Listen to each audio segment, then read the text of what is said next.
A igreja de São Vicente de Fora ecoava com o riso contido dos convidados, o ar carregado de perfume de laranjeiras em flor e o som distante de fado melancólico vindo da rua empedrada de Lisboa. João, o noivo, sorria com os olhos fixos em Sofia, sua noiva radiante de branco, mas seu coração batia descompassado quando o padre anunciou o momento da apresentação do padrinho. Miguel, seu melhor amigo desde a infância, subiu ao altar com as mãos tremendo, segurando um pequeno dispositivo de áudio que ele jurara nunca usar, até aquele instante, quando o peso de anos de segredos o fez apertar o play, e a voz de João, gravada em uma noite chuvosa de outono há 5 anos, irrompeu como um trovão. Miguel, eu te amo, não como amigo, mas como o homem que sonha em te beijar sob as estrelas de Alfama, e isso me destrói porque o mundo não permite. O silêncio caiu como uma cortina de ferro sobre a multidão, rostos petrificados em choque, Sofia congelando com o buquê escorregando de suas mãos, enquanto João sentia o chão de pedra se abrir sob seus pés, o eco da confissão reverberando não só nas paredes antigas, mas em cada rachadura de sua alma que ele havia tentado selar com mentiras. Miguel, com lágrimas escorrendo pelo rosto, desligou o aparelho, mas o dano estava feito, o casamento, o futuro perfeito que Lisboa testemunhava, desmoronava em pedaços irrecuperáveis, e no caos que se seguiu, ele sussurrou para si mesmo, perdão, João, mas o amor não pode mais ser uma prisão. A comoção explodiu em sussurros furiosos e olhares acusadores, a mãe de Sofia levantando-se com as veias saltando no pescoço, gritando traição. Isso é uma abominação, enquanto o pai de João, um homem de bigode grisalho e mãos calejadas de anos no mar, batia a bengala no chão, exigindo explicações em um português rouco e carregado de vergonha familiar. Sofia, com os olhos vidrados em Miguel como se ele fosse um demoninho invocado das sombras do Tejo, avançou um passo, a voz trêmula mas afiada como uma navalha, como você ousa. Ele é meu, nosso, e você? Você é só o amigo que ele pena por esconder. Miguel recuou, o peito apertado, sentindo o peso de todos os olhares, os tios conservadores de Trás-os-Montes, os primos de Coimbra que sempre o trataram como o solteiro esquisito, e até as crianças inocentes que agora repetiam palavras que não entendiam, aprendendo cedo o veneno da intolerância portuguesa, enraizada em séculos de catolicismo rígido e tradições que sufocavam qualquer desvio do script heteronormativo.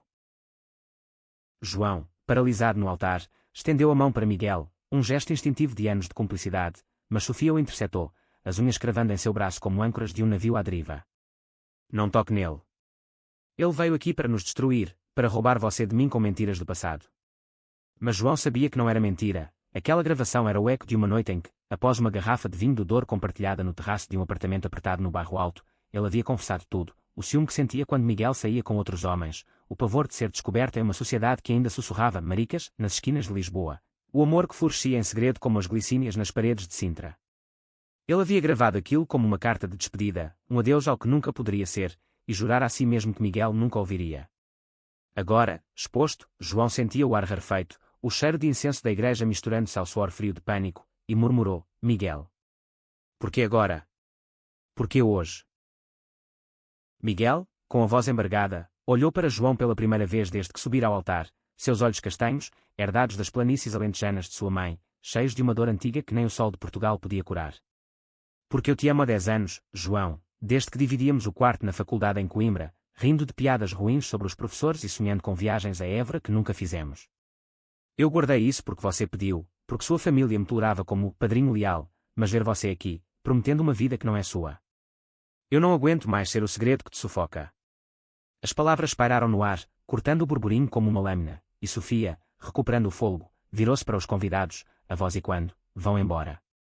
Este casamento acabou, mas saibam que eu luto pelo meu homem, não por monstros como ele. O salão se esvaziou em uma debandada caótica, saltos clicando no piso de azulejos, homens ajustando gravatas com olhares desviados, mulheres abanando-se com leques de renda enquanto cochichavam sobre o escândalo que vai render meses de conversa no mercado da Ribeira. João, arrastado para os fundos da igreja por Sofia, que agora chorava furiosamente, sentiu o braço de Miguel escorregar para longe, um toque final que era ao mesmo tempo adeus e promessa.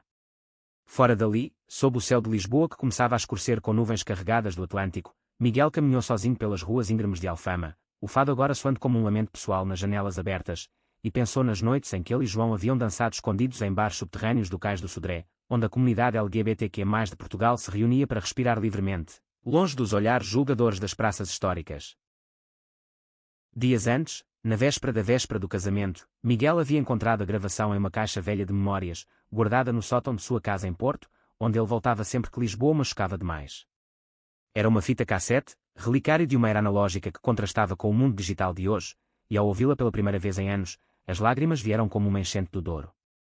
João, na voz jovem e trêmula, falava de amor com uma honestidade que o aterrorizava. Eu tenho medo, Miguel, medo do que minha mãe diria, do que o padre em Évora pregaria no domingo, mas sem você, eu sou só metade de mim. Aquela noite chuvosa, eles estavam em um quarto de hotel barato em Sintra, fugindo de uma festa familiar onde João fora pressionado a anunciar o noivado com Sofia, uma mulher de família abastada de Cascais, cujos pais viam o casamento como uma ponte para negócios no setor turístico. Miguel havia tentado se afastar, mas João o puxara de volta, e as palavras saíram como um rio represado. Agora, revivendo aquilo, Miguel decidiu que o silêncio era a verdadeira traição. Ele aceitara ser padrinho não por pena, mas por uma esperança teimosa de que João acordasse, de que o amor que os unia desde os tempos de garotos correndo pelas praias de Matosinhos pudesse desafiar as correntes da tradição portuguesa. Mas a família de João, com raízes profundas no conservadorismo do interior, havia moldado ele como argila, casa com uma boa moça, tem filhos, continua o nome, repetia o pai, um pescador aposentado que via a homossexualidade como uma fraqueza importada dos estrangeiros. Sofia, por sua vez, amava João de verdade, mas seu amor era possessivo, tingido de inseguranças de uma juventude marcada por relacionamentos superficiais nas festas de elite de Estoril. Enquanto Miguel se perdia nas ruelas de Alfama, João escapava da igreja por uma porta lateral, o smoking amarrotado, correndo atrás dele com o coração na garganta. Miguel, espera. Você não entende. Eu mudei, eu escolhi isso, gritou, mas as palavras soaram vazias até para ele mesmo. Eles se encontraram na praça de um mirador, o castelo de São Jorge erguendo-se como um guardião silencioso, e ali, sob o olhar indiferente das gaivotas, João desabou.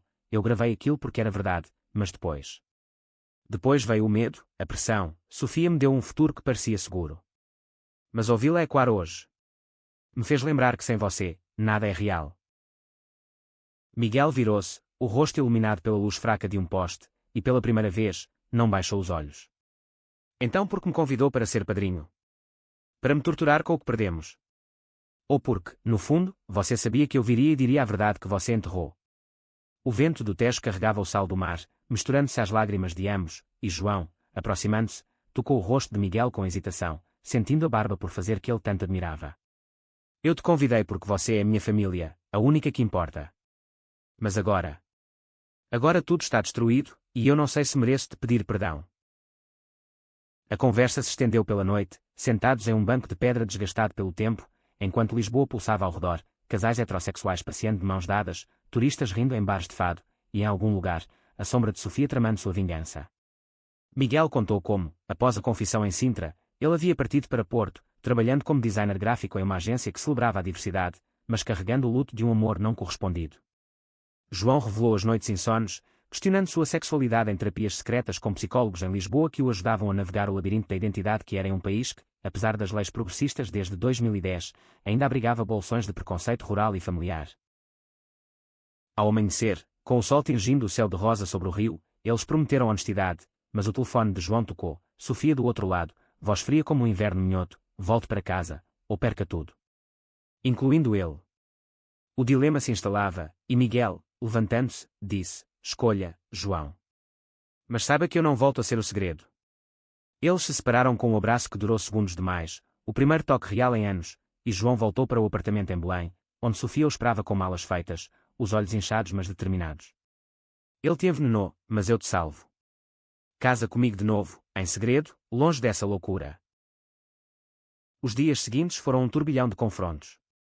A família de João, reunida em uma casa de família em Óbidos, medieval e opressiva com suas muralhas de pedra, o bombardeou com sermões, a mãe chorando sobre fotos antigas, o pai bebendo vinho tinto e murmurando sobre honra do sangue. Você é meu filho, mas isso... Isso mancha tudo, disse o velho, e João sentiu o peso da linhagem pescadora, das histórias de avós que cruzavam o Atlântico em busca de uma vida reta. Sofia, aliada improvável, defendeu-o com ferocidade, mas seus argumentos eram tingidos de controle. Eu te aceito como você é, desde que ele suma. Nós podemos ser felizes, João, em um mundo que não nos julga por ele.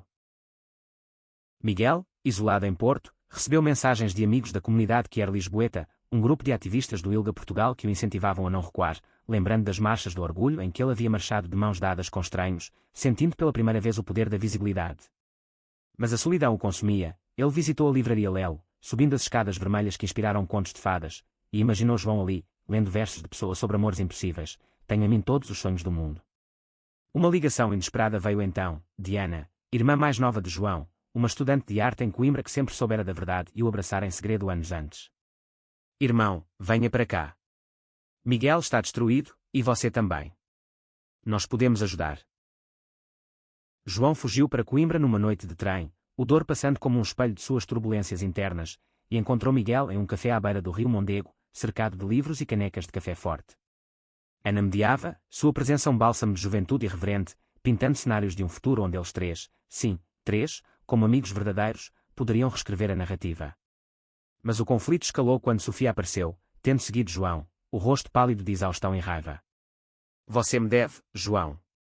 Eu planejei tudo, a vida perfeita em Cascais, filhos, viagens à Madeira. Ele é só uma fase, um erro da juventude. A discussão se inflamou na Praça da Sé Velha, turistas parando para assistir ao drama português ao vivo, e Miguel, pela primeira vez, ergueu a voz: não sou uma fase, Sofia. Sou o amor que ele escondeu porque o mundo como o seu nos ensinou a ter vergonha.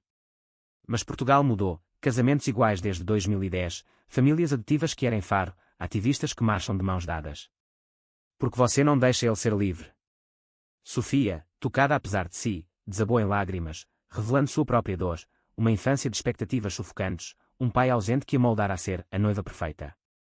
Eu o amo, mas temo perdê-lo para algo que não controlo. Naquele momento de vulnerabilidade, um passo adiante, João, entre os dois, estendeu as mãos, uma para cada, e propôs uma trégua, tempo para curar, para conversas honestas, longe dos altares e das gravações destruidoras. Eles partiram para uma casa de campo nos arredores de Coimbra, alugada por Ana, onde os vinhedos sussurravam segredos e o ar cheirava a terra úmida. Ali, as barreiras caíam devagar, noites de conversas ao redor de fogueiras, Sofia compartilhando medos de solidão, Miguel contando histórias de resiliência que eram em festas clandestinas do Chiado, João admitindo como o medo o paralisara, mas o amor por ambos, platônico por ela, romântico por ele, o libertava. Mas o clímax se aproximava. Uma carta chegou de Lisboa. O tio de Sofia, um juiz influente, ameaçava expor o escândalo para proteger a reputação familiar, prometendo ruína social para todos. Vocês que acham que podem bagunçar nossas tradições? Portugal é católico, não um circo de sodomia. O pânico retornou, e João, confrontado, escolheu confrontar o tio em uma reunião tensa em um restaurante de mariscos no Bairro Alto, com Miguel e Sofia ao lado. Eu amo Miguel, tio, como homem ama homem, e amo Sofia como amigo. Mas o casamento era uma mentira, e a verdade nos salva. A briga verbal foi feroz, o tio batendo na mesa com punhos cerrados, mas algo mudou quando Ana, a outsider, revelou fotos antigas. O avô de João, em segredo, havia tido um amante no mar, uma história sussurrada em cartas escondidas. Nossas tradições incluem segredos, tio. Hora de abraçá-los à luz.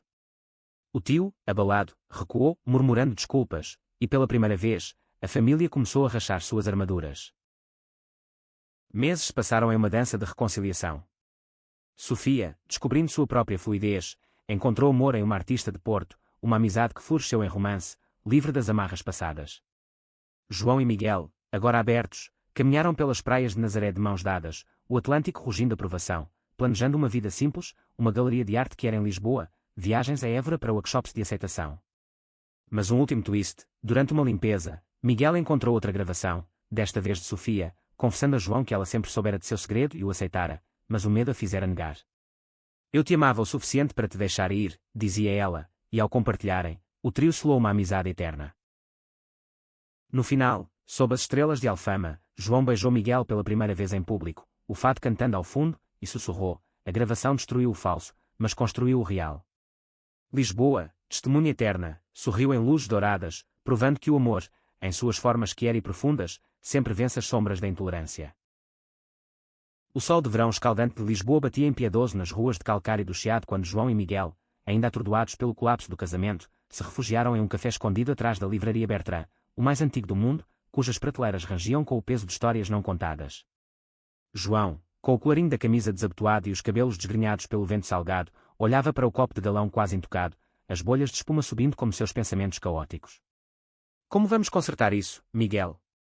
Minha mãe não atende minhas ligações, Sofia me manda mensagens de ódio puro, e eu? Eu sinto que traí todo mundo, inclusive a mim mesmo. Miguel, mexendo o açúcar no seu café com uma colher que tilintava como um sino fúnebre, respondeu com a voz baixa, mas firme: não consertamos o passado, João. Nós construímos o presente. Mas primeiro, você precisa decidir se quer lutar por nós ou por sombras. A conversa foi interrompida por um grupo de turistas americanos rindo alto sobre o encanto romântico de Portugal, alheios ao drama que se desenrolava a metros deles, e João sentiu uma pontada de inveja pela leveza deles, estrangeiros que vinham para amar livremente nas praias de Cascais, enquanto ele, nativo, lutava contra correntes invisíveis tecidas por gerações. Lembrando-se da infância em Matosinhos, onde o mar era o único confidente de seus primeiros olhares para Miguel durante jogos de futebol na areia, João abriu o coração. Lembra daquela vez em que fugimos para a praia de Miramar, depois que meu pai me pegou lendo um livro sobre Michelangelo e seus amores masculinos. Ele queimou o livro na lareira, dizendo que era influência italiana podre. Eu chorei por dias, mas você me levou para ver as ondas à meia-noite, e ali eu soube que meu coração batia diferente. Miguel assentiu, os olhos distantes, revivendo aquela noite em que, aos 16 anos, ele havia segurado a mão de João sob a lua cheia, sentindo o primeiro formigamento de algo além da amizade, um amor tímido, nascido nas dunas onde o vento levava segredos. Eu também chorei, João. Porque eu já sabia que era gay desde os 13, quando beijei o primo em um casamento em Braga e senti o mundo girar. Mas com você, era mais, era casa. Eles saíram do café e caminharam até o elevador de Santa Justa, subindo os degraus de ferro forjado que rangiam como ossos velhos, emergindo na vista panorâmica da Baixa reconstruída após o terremoto de 1755, um lembrete de que Lisboa sempre renascia das ruínas. Ali, no topo, com o ar vibrando de calor e o cheiro de pastéis de nata wafting de uma padaria abaixo, João confessou mais. Às noites em que, casado noivo com Sofia, ele sonhava com Miguel, acordando suado e culpado, questionando se o anel no dedo era uma algema ou um escudo. Sofia era segura, Miguel. Sua família tem vinhedos em Douro, conexões em Lisboa que me dariam um emprego estável na agência de turismo. Mas com você. É risco, é o desconhecido das ruas onde a polícia ainda para casais como nós em beijos noturnos. Miguel riu amargamente, apontando para um casal que era dançando tango improvisado na praça abaixo. Olha ali. Eles não se importam. Portugal legalizou o casamento gay há 15 anos, João. O problema não é a lei, é o medo dentro de você, plantado por pais que veem o amor como herança, não como escolha. O telefone vibrou novamente, Sofia, desta vez com uma mensagem de voz, a voz entrecortada por soluços. João, volte. Meu pai cancelou o contrato com sua família por causa disso. Eles nos odeiam agora, mas nós podemos fugir para a Espanha, recomeçar em Madrid, onde ninguém conhece nossa história. João apagou a mensagem, o polegar tremendo, e olhou para Miguel. Eu não quero fugir. Quero ficar e enfrentar. Eles desceram o elevador, o mecanismo chiando como um suspiro aliviado, e rumaram para o bairro alto, onde as ruas estreitas pulsavam com vida noturna, bares com bandeiras arco-íris penduradas discretamente, galerias de arte expondo retratos de figuras que eram históricas como Fernando Pessoa, que escrevia sobre almas duplas. Entraram em um desses bares, o Fado Quier, um espaço subterrâneo onde músicos tocavam versões reinventadas de Amália Rodrigues com letras sobre amores proibidos, e ali, entre copos de ginginha e rostos acolhedores, Miguel apresentou João a seu círculo. Rita, uma drag queen de Setúbal com maquiagem impecável e histórias de show sem far que desafiavam eclãs conservadores, e Carlos, um professor de história em Lisboa que lecionava sobre a Inquisição e suas perseguições a pecados contra a natureza. Bem-vindo ao clã, João, disse Rita, servindo um shot de licor de cereja. Aqui, não há noivos falsos, só corações verdadeiros. Pela primeira vez, João sentiu o alívio de pertencer, dançando desajeitadamente com Miguel ao som de um fado lésbico, os corpos se movendo em sincronia como ondas do Tejo. Mas o idílio foi curto. Na saída, um grupo de homens embriagados, provavelmente de um bairro operário vizinho, jogou garrafas vazias e gritou: viados. Vão para o inferno, e quando o preconceito que ainda fervia em subúrbios como Amadora, onde a imigração e a crise econômica alimentavam medos de mudanças morais. João congelou, o pânico ancestral subindo, mas Miguel o puxou para uma rua lateral, os dois correndo até o arco da Rua Augusta, ofegantes e rindo nervosamente. Viu? Isso é o que eu enfrento todo dia, disse Miguel, encostando na balaustrada de ferro. Mas corro para frente, não para trás. João, tocando o braço dele, sentiu o calor da pele e o pulso acelerado. Então me ensina. Seja meu guia nessa bagunça. Eles passaram a noite em um albergue barato no Rossio, dividindo uma cama estreita por necessidade, não luxúria, conversas sussurradas até o amanhecer, sobre sonhos adiados. João queria abrir uma cafeteria literária dedicada a autores quer portugueses, como Virgílio Ferreira em suas ambiguidades. Miguel sonhava com uma exposição de fotografias de casais LGBTQ+, pelas regiões, do Algarve ao Minho. Mas o sol nascente trouxe realidade, uma ligação da mãe de João, finalmente atendendo, a voz fraca: filho, venha para casa em Óbidos. Seu pai. Ele teve um ataque. E ele quer te ver antes. Antes que seja tarde. O trem para Óbidos foi uma jornada de silêncios pesados, o campo central português desfocando pela janela como memórias borradas. Miguel insistiu em ir junto, família é quem escolhemos, e ao chegarem à vila medieval, com suas muralhas intactas e casas de paredes brancas salpicadas de buganvílias, encontraram o pai de João na cama, pálido como os fantasmas de reis antigos. Eu ouvi a gravação, murmurou o velho, a mão trêmula segurando um terço. Achei que era mentira, mas sua mãe encontrou cartas suas para Miguel, escondidas no sótão. Eu errei, filho. Meu próprio pai me bateu por amar uma mulher divorciada, e eu passei o medo adiante. Lágrimas escorreram pelo rosto enrugado, e João, ajoelhando-se, abraçou o pai pela primeira vez em anos, o cheiro de mar e tabaco misturando-se ao de remédios. Miguel ficou na porta, respeitoso, mas o pai o chamou: entre, rapaz. Você é bem-vindo aqui. Eu fui cego, mas o mar me ensinou que ondas voltam diferentes. A reconciliação foi frágil, mas real, jantares de bacalhau à brás compartilhados, histórias de pescarias onde o pai admitia ter invejado a liberdade de Miguel em Porto. Sofia, informada por Ana, visitou uma vez, o encontro tenso em um jardim de oliveiras, onde ela devolveu o anel: eu te perdoo, João. Mas encontro sua verdade. A minha. Bem, talvez eu precise de tempo para achá-la. Enquanto o pai se recuperava, João e Miguel exploraram Óbidos, lendo poesia em sua livraria famosa, beijando-se timidamente em alcovas escondidas, sentindo o amor crescer como era nas muralhas. Mas um conflito novo surgiu, um primo distante, invejoso da herança, espalhou rumores na vila, chamando João de traidor da família, incitando olhares frios no mercado de frutas. Você trouxe vergonha para Óbidos, gritou o primo em uma feira lotada, e a multidão murmurou, e quando preconceitos rurais onde o turismo que era ainda era visto como ameaça à pureza portuguesa. João, ferido, quis recuar, mas Miguel o confrontou em uma torre da muralha ao pôr do sol: não fuja agora. Lute como eu lutei, marchando no Pride de Lisboa, enfrentando demissões por ser demasiado efeminado em empregos antigos. Nosso amor é a revolução quieta. Inspirado, João organizou uma leitura pública de contos quer na livraria, lutando o espaço com locais curiosos e ativistas de Leiria. Sofia surpreendeu aparecendo, lendo um poema sobre perda e renascimento, suas palavras tecendo pontos: amor não é posse, é asas. A noite terminou em aplausos, mas um twist: durante a leitura, Miguel recebeu uma mensagem anônima, fotos dele e João beijando-se em Lisboa, enviadas pelo primo para chantagear. Pago ou eu publico em todos os grupos de família. O dilema os uniu mais: em vez de pagar, eles confrontaram o primo em sua casa, com o pai de João ao lado, agora forte o suficiente para andar. Chega de segredos podres, disse o velho. Nossa família evolui, ou morre. O primo, envergonhado, confessou ciúmes por herança, e jurou silêncio. Com o ar limpo, João e Miguel voltaram a Lisboa, prontos para o próximo capítulo, mas Sofia ligou: voz urgente, meu tio está vindo atrás de vocês. Ele tem conexões na polícia, diz que a gravação foi difamação.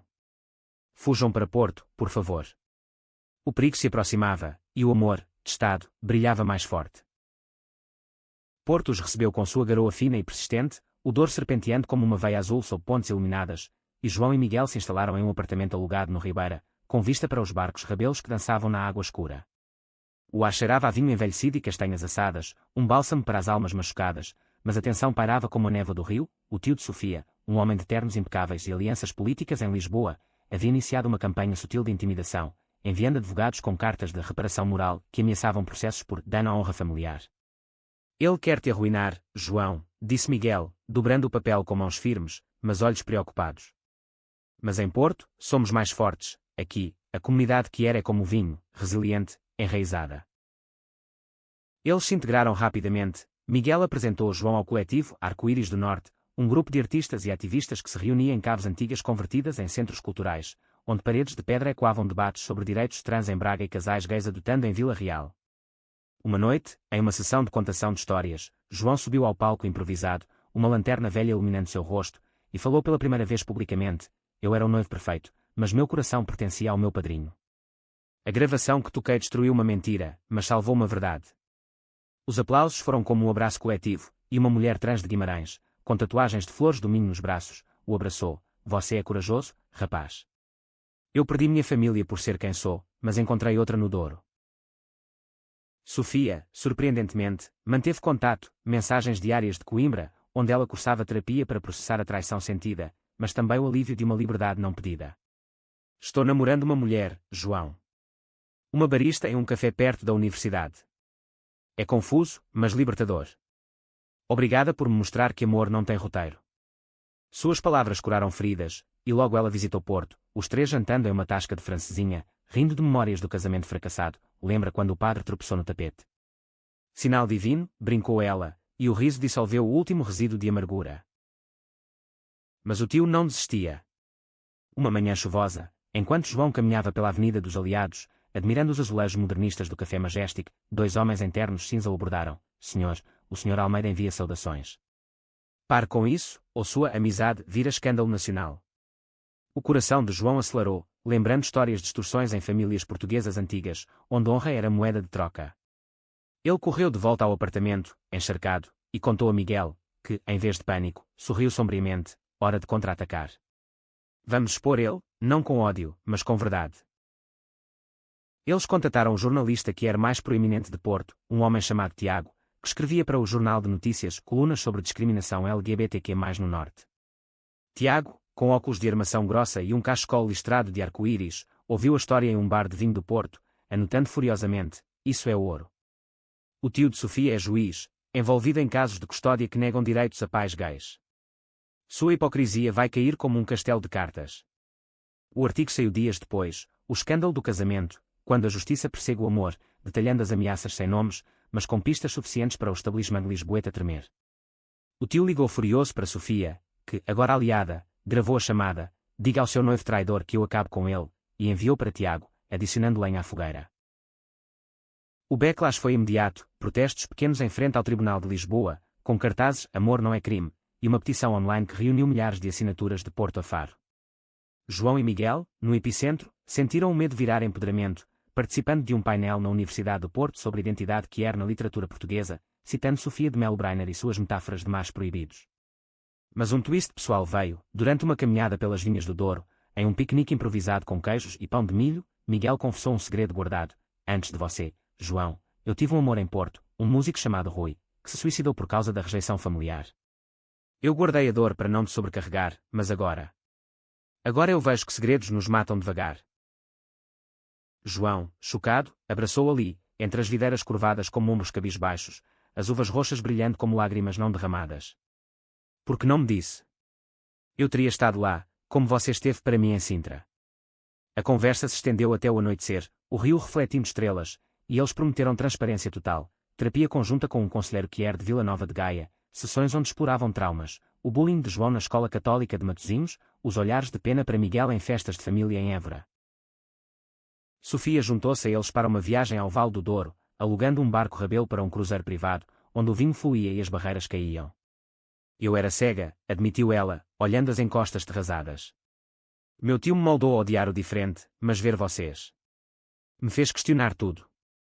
Um momento de vulnerabilidade, ela revelou ter sido abusada verbalmente pelo pai, forçada a ser heterossexual perfeita, e o trio chorou junto, selando uma amizade forjada no fogo. No entanto, o clímax se aproximava. O tio, encurralado pelo escândalo, marcou um encontro em Lisboa. Resolvamos isso como adultos, disse por e-mail, mas Miguel suspeitou de armadilha. Eles foram, com Tiago como testemunha escondida, em um hotel de luxo no Parque das Nações, com vista para o oceanário. O tio, rosto vermelho de vinho e raiva, ofereceu um acordo: desista da história, e eu enterro os processos. Caso contrário, eu uso meus contatos para deportar qualquer amigo estrangeiro que você tiver. Espere, Miguel não é de Porto. Ah, mas eu sei segredos. O ar ficou denso, mas João, crescendo em coragem, rebateu: segredos. Como os seus, tio. Rumores de um caso com o estagiário no tribunal, sussurrados em Cascais. O tio empalideceu. Tiago havia investigado, e recuou, assinando um papel de retratação. Vocês venceram. Mas saibam que o mundo ainda nos caça. De volta a Porto, celebraram com uma festa no Ribeira, fado ao vivo e fogos sobre o Douro.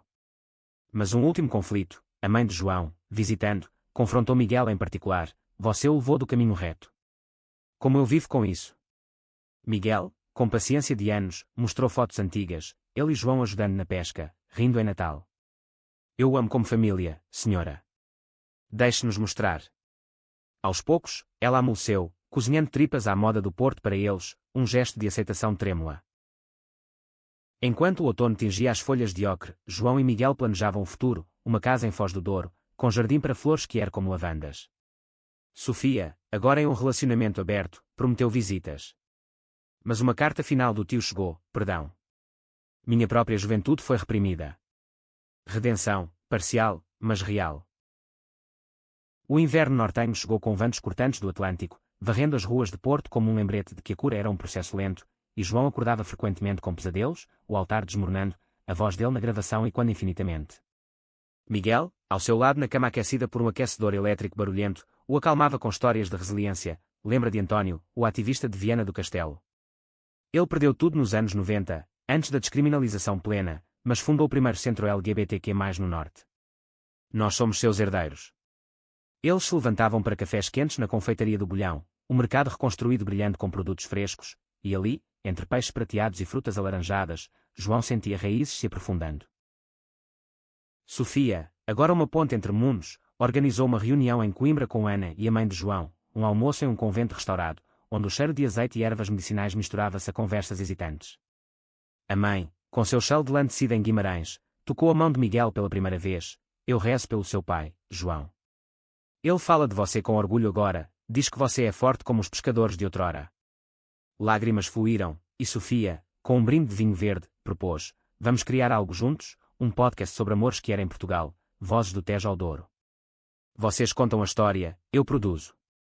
A ideia acendeu faíscas, e logo eles gravavam episódios em um estúdio improvisado no apartamento, microfones capturando risos e pausas carregadas. O primeiro episódio, a gravação que libertou, viralizou em redes quer portuguesas, com ouvintes de Faro compartilhando histórias semelhantes, um casal lésbico em Lagos enfrentando despejo por imoralidade, um trans em Aveiro lutando por documentos.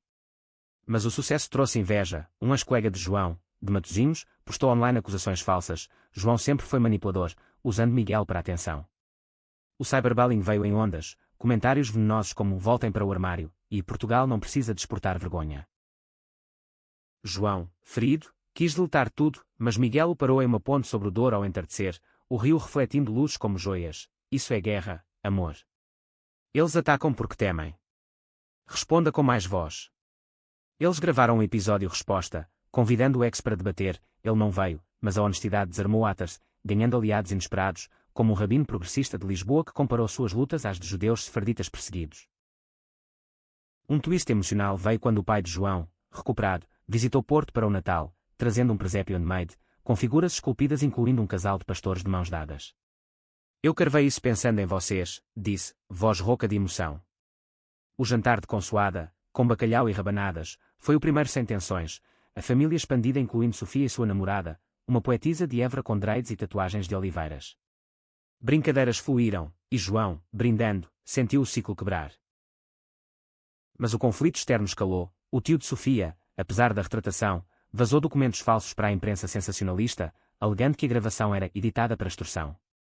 Um tabloide de Lisboa estampou escândalo gay, noivo chantageado por padrinho, e repórteres acamparam na porta do apartamento. Miguel, pressionado, reviveu traumas, flashes de sua juventude em Alentejo, onde vizinhos o chamavam de bicha por ajudar na costura da mãe. Eu não aguento mais ser o vilão, confessou a João em uma noite de insomnia, chuva batendo nas janelas como dedos acusadores. João, determinado, contatou um advogado que era de Braga, especialista em difamação, e contraprocessou, reunindo evidências, a gravação original, testemunhas da igreja, e depoimentos de amigos. O caso foi para tribunal em Porto, um prédio neoclássico com colunas que ecoavam justiça antiga. No dia do julgamento, a sala lutou, ativistas com faixas, família de João nervosa nos bancos, Sofia filmando para o podcast. O tio testemunhou, suando sob o olhar do juiz, e quando Miguel subiu ao banco, sua voz tremeu mas firmou: eu toquei a gravação por amor, não por maldade. Ela salvou João de uma vida falsa, e salvou a mim de silêncio. O juiz, uma mulher de Setúbal com broche de arco-íris discreto, arquivou o caso contra eles, multando o tio por calúnia. A vitória foi doce, celebrada com um piquenique nas margens do Douro, mas revelou uma ferida. Durante o depoimento, Miguel mencionou Rui, seu amor perdido, e João percebeu camadas não exploradas. Conte-me tudo sobre ele, pediu naquela noite, enrolados em cobertores, lareira crepitando. Miguel falou horas, o fado que Rui tocava, as noites em Caves de Porto, o bilhete de despedida, o mundo me quebra, mas você me conserta.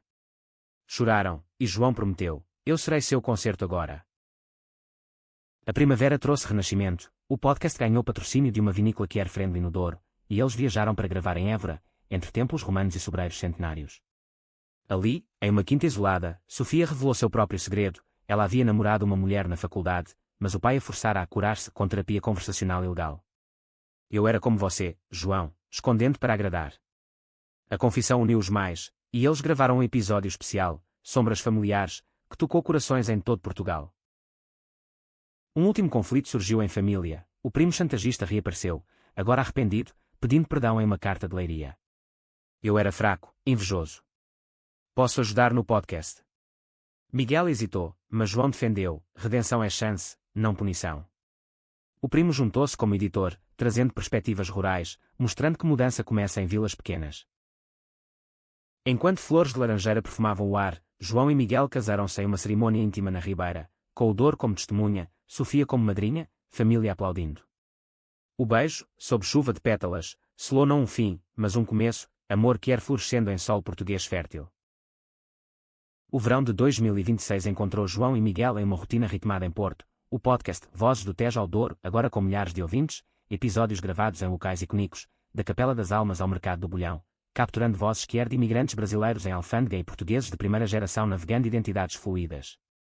João, agora confiante, liderava workshops em escolas secundárias de Gaia sobre bullying homofóbico, usando anedotas pessoais. Eu fui o garoto que escondia livros sobre amor masculino atrás de manuais de história, temendo o padre.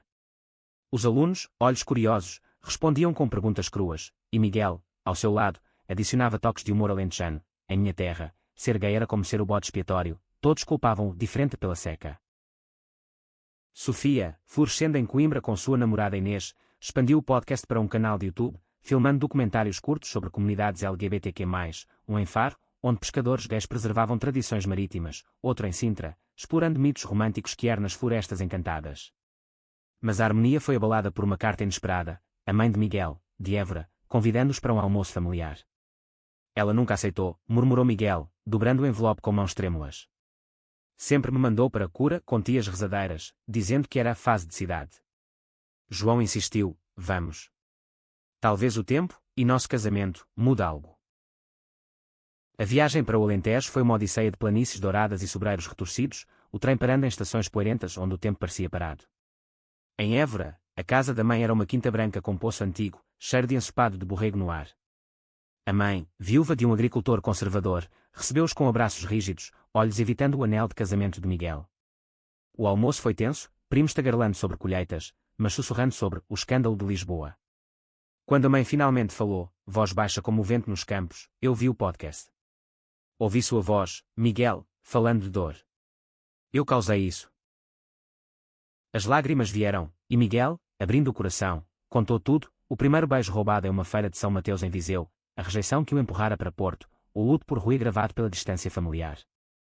João segurou sua mão sobre a mesa, um gesto que silenciou os sussurros, e a mãe, tocando o terço no pescoço, confessou: seu pai me traiu com o capataz, mas eu enterrei por honra.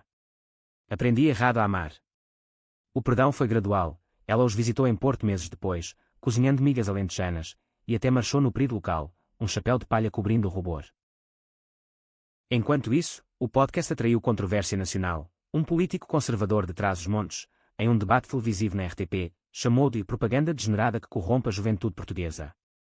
As visualizações explodiram, mas ameaças online voltaram, e-mails com fotos manipuladas de João e Miguel em poses caricaturais.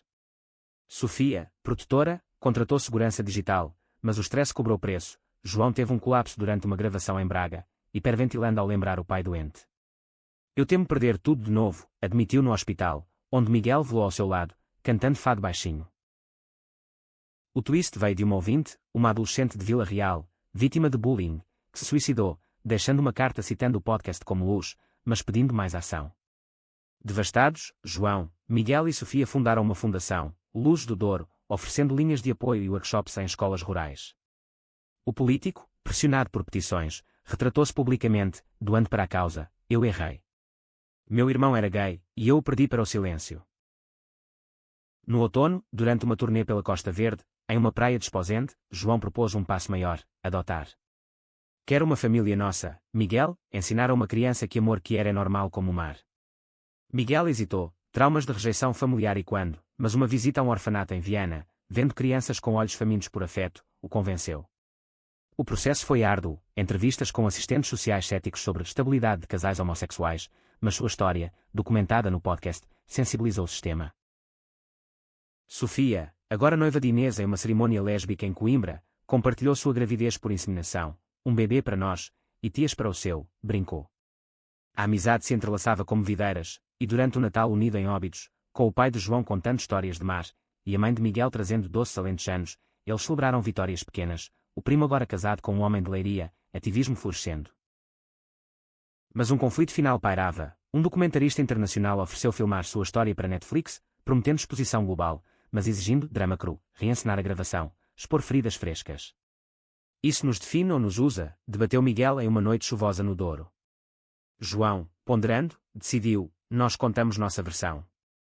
O doc, Gravações de Amor, que era em Portugal, estreou em Lisboa, lutando o cinema São Jorge, com lágrimas e aplausos, mudando leis locais sobre a adoção. Enquanto folhas caíam, João e Miguel receberam aprovação para a adoção, uma menina de 5 anos de Faro, com cachos e sorriso tímido. Bem-vinda à família, sussurrou João, e o ciclo de amor continuou. O ano de 2027 amanheceu com neve rara em Porto, cobrindo o Douro em um manto branco que suavizava as cicatrizes do passado, e João e Miguel, agora pais de pequena Maria, uma menina de olhos verdes herdados de mares algarvios, navegavam a paternidade com uma mistura de pânico e alegria. Maria, adotada após meses de papelada e visitas supervisionadas, enchia o apartamento com risos e perguntas inocentes, porque papai Miguel pinta as unhas de azul. É como o céu. Eles respondiam com honestidade, lendo livros infantis que eram ilustrados por artistas de Lisboa, ensinando que famílias vêm em todos os tons do arco-íris. O podcast evoluiu para uma rede, Vozes Portuguesas, com filiais em Faro e Coimbra, Sofia liderando a expansão com Inês, agora mãe de um menino chamado Tejo, em homenagem ao rio que unia o país. Episódios especiais celebravam marcos, o 10º aniversário da Lei de Identidade de Gênero, histórias de trans em teatros de Évora, mas o sucesso atraía sombras. Um grupo extremista conservador, Guardiões da Tradição, protestou em frente ao estúdio em Ribeira, com cartazes para a agenda gay, e alto-falantes pregando sermões apocalípticos.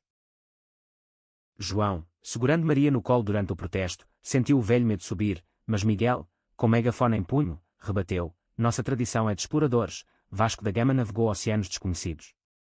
Nosso amor é a nova fronteira.